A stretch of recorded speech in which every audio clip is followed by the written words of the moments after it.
Welcome to 805 Focus. I'm Dr. Cinder Sinclair with Nonprofit Connect, and we will be bringing you the latest on your favorite nonprofits. So get ready to be inspired.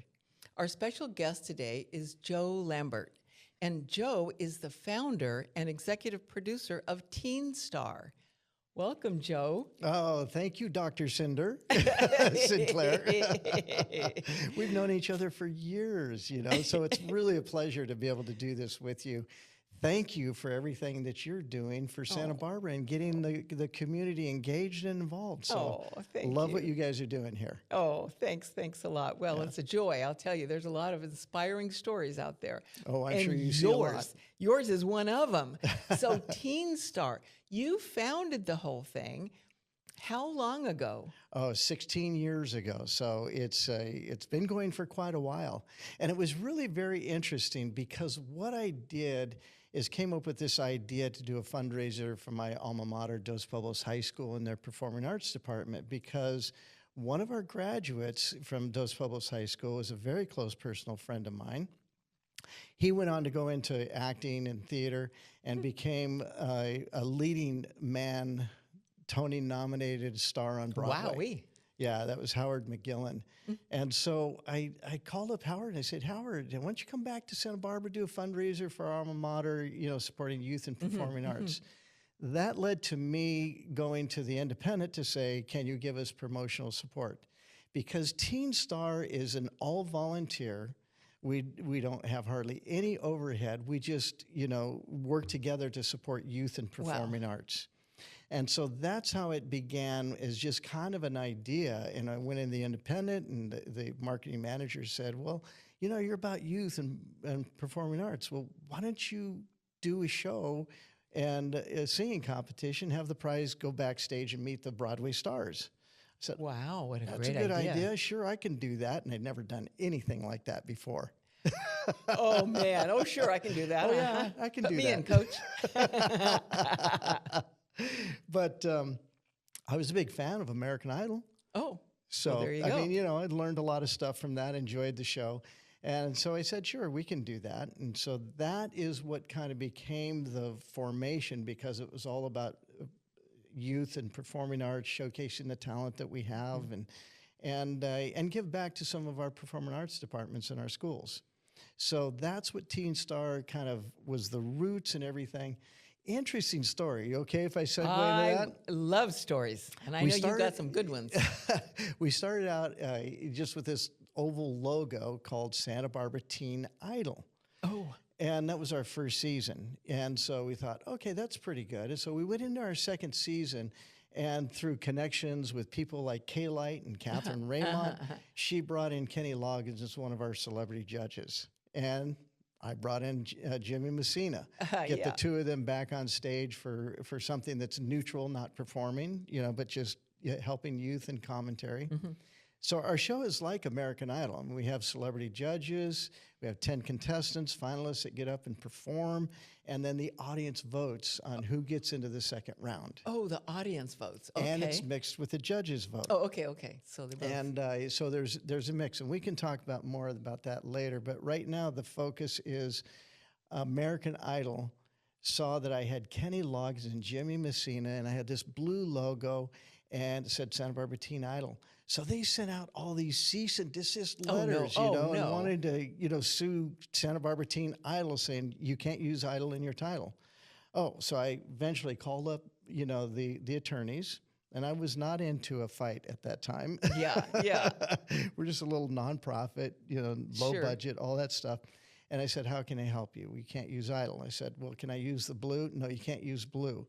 Can I use even the circle? No, you can't use the circle. So they went through this whole thing. And so in 48 hours, I learned a tremendous amount about copyright and what that means and how important it is. So in 48 hours, change the name to Teen Star, change it to a star logo that was brown and gold and red. Oh gosh! Sent it to the attorneys of American Idol. I said, "Are you okay if we proceed now?" Because the next day was our auditions. Oh. And they said, "Best of luck to your program." Oh gosh! Yeah. Well, it's a great title and it's a great logo, maybe they did you a favor. Who knows? They really did, because fast forward many years later, Teen Star has become extremely popular. We've sold out the Granada Theater. We've nearly sold out the Arlington Theater. We sold out the Libero, Oh, you know, gosh. and very close to that, same with Marjorie Luke Theater. So we do them in major events like that. And so, so very popular, you know. And so your question again was, you know, about, oh, so what happened? Oh, I know. So what happened is that fast forward many years later, I got contacted by the Chumash Casino and said, hey, you've been extremely successful here with Teen Star. How about doing the show for the adults at our casino? And I said, well, I'll do that, but I'm not volunteering for that. You know, so they foot the bill to do the show there. And I said, well, what am that's I good. going to call it? I know, I'll call it Rising Star. Oh, wow. So, and I used the same kind of, you know, star logo. Yeah, They sure. went into the trademark.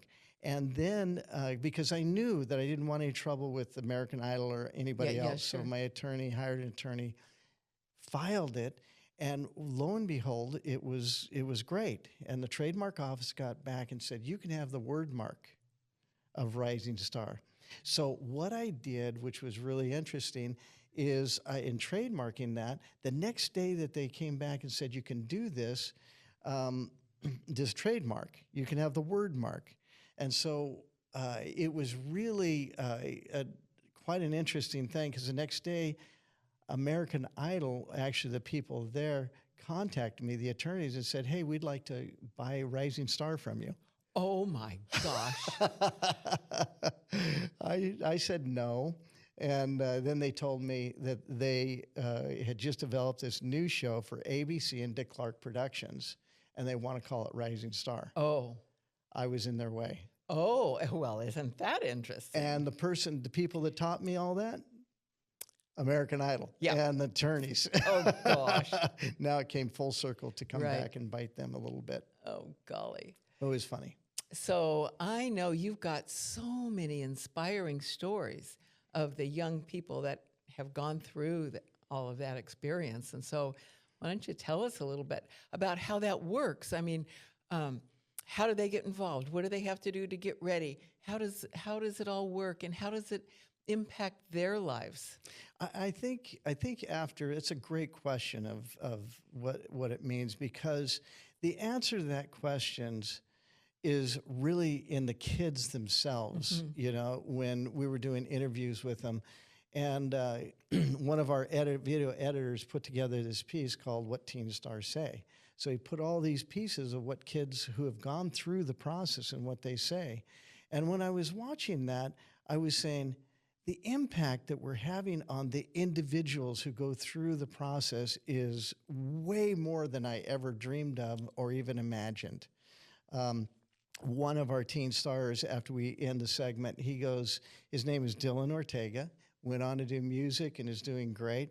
But in the tagline, he says, it changed my life, and I thank God every day for Teen Star because of the opportunities it's created for him. Oh, man. And when you hear stories like that, it is what the very thing of, I just volunteer like anybody else. It's not a paid position for me. I have another career that supports me in this. But when I hear stories like that and the impact that it's had on their lives, it just blows me away. I'd never dreamed that it would be quite that big. And there's another story out there with a young lady named Mary Grace. Yes, that's quite a story. It really is. One year we have this audition, and we're going through the process of audition, and each kid comes in, and interviews with the celebrity, with the judges or the panel of judges that we have, and we ask them a few questions, and then we ask them to sing, and so we can actually see a cappella, just to see how, what kind of vocal talent they have. So one of the kids came in, was wheeled in a wheelchair. And we thought, wow, that's interesting. And she was actually paralyzed from an adverse medication reaction, and they didn't expect her to ever walk again, waist down. So she comes wheeled in to the judges, and they go, well, okay, what do you, after the interview, what are you going to sing for us? And she says, I'm going to sing Etta James, At Last. And we thought, are you kidding? And she does it in a very tiny, unassuming voice. Yeah. Okay, sing. And all of a sudden, when she sang, the world opened up. I Wow. mean, it was like a voice of a 12-year-old that was like Etta James, to a 30-year-old, and just an incredible voice. And so she had the beautiful vocal chops, as we say. Yeah. And it was fantastic. So she got into the show, but she's paralyzed. And so we worked with that. And later, the show went on. It was at the Granada Theater at that time. Oh. And she ended up winning the show, winning my the title gosh. of Teen Star. She's 12 years old, and now the way the audience participates in this is the audience votes, and so do the celebrity judges. So Okay. I mix those votes together because we want professional opinion to have a certain amount of weight, and we want the audience to have a certain amount of weight. What appeals to them and what do the professionals do? We meld those votes together, and then at intermission, we announce the top 3 that go into the next round. Oh, the top. So then the top 3 again and perform another song in the next round. And then we take the vote again, and then we crown a winner. Oh. And Mary Grace won. She won. Oh, Yes. who would have ever thought that? Oh my gosh. It was incredible. She blew the audience away as one of the very few times that we got standing ovation in the crowd from anybody who sings, and she was one of them. And so then after doing the winning, the next year, and many things are happening. One of the interviews I just said that they picked up on, and she watched it when it was on one of the local stations. I said, my hope and prayer for Mary Grace is when she comes back to sing her championship song a year from now, and that she will walk on stage. Whoa. And so it was like one of those things where I just kind of threw it out there. So then here we are a year later, and she walks on stage. Really? Right. And it was all because of her love for music and the inspiration that Teen Star gave her to try to get better. And all the performances that she was doing, she just desired so much to get out of the wheelchair that her will to be able to, and drive and determination and courage was all there on display for us. And then she walks a year later on the stage. Golly, what a story. Yeah. Well, we did a documentary on that story. And that documentary, unfortunately, when we did it for the Santa Barbara Film Festival, they didn't want it. I wonder why. Oh my gosh. You have to ask them that question. That would have brought a lot of people. Oh, sure. What a story. So I said, it can't end here. It can't end here. We've got to do something else. And I said, what's the biggest film festival, or one of the biggest in the world? Well, in France, there's the Cannes Film Festival. Yeah. So we decided, let's submit it there. So in the short documentary category that we were in, there were over 500 submissions in that category, and we were one of 20 that got in. Really? So we went to Cannes Film Festival on Mary Grace's story and her journey throughout the year after Teen Star. Wow. We. So, hooray. yeah. You can be proud of that. Well, those are the things that happen that you don't expect to happen. But if you're not doing Teen Star and you don't give the showcase of the talent, people don't see the backstories of what's going on right under their noses in our community. So, Gosh, you are touching many, many lives in a pretty profound way. well, that's the very thing that motivates me to keep going. I'm not a spring chicken anymore. Oh. But I've got a tremendous amount of heart and drive, especially for the youth. Yeah. And one of my good friends, Bob Bryant, who's the sponsor of Teen Star, I said, Bob, what motivates you? He runs the Daniel Bryant, Summit for Danny, and he does a lot of work, because he's got a story. But there's a program over there that really gets people, kids off of drugs. Mm-hmm. And so he says, Joe, what you do at Teen Star keeps kids away from doing what we have to do at CADA. Yeah. Gives them a purpose, a goal, something to shoot for, to be on that big stage for a moment, for 2.5 minutes. The spotlight is all them in a solo singing talent basis. Talk about prevention. Wow-wee. So it's all about, putting a carrot out there, inspiring a kid, to say, I got to work hard. Yeah. And then we had stories. I'm sorry, I'm rambling probably so I much. love it. I love it. Are you kidding? Then we kept getting stories about these kids and what it means to them.